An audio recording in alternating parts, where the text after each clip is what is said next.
chicken pastil. Kaya naman ay magluluto tayo ng sarili nating version ng ating chicken pastil. Ito na mga lods, diretso na kaagad tayo sa ating kusina. Bali naggisa lang pala ako ng bawang dyan mga lods. Tinabayan ko na rin yan na medyo maraming sibuyas. Kasi ito na yung ating pinaghimay-himay na breast part ng ating manok. Pagkatapos nun mga lods, bali nilagay ko na yung ating pampalasa. Yan ko lang yan ng isang chicken cubes at sinabay ko na yung toyo. At sa version nga natin mga lods ay lalagyan ko yan ng turmeric powder, ganun, para mas gumanda naman ang kulay ng ating chicken pastil. At tapos nga ng ilang minuto bali nilagyan ko na rin yan ng oyster sauce. Dahil nilagyan ko din yan ng kaunting suka. Kaya tara mga lods, tikman na natin ang ating nilutong pastil. At habang ini-edit ko nga to mga lods ay nagugutom na naman ako.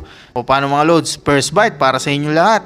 Sigurado pagkatapos kong mag-edit, kakain na naman ako nito. Kung nakaabot ka sa part ng video na to mga lods, ay sigurado natatakam ka na. Syukran habibi!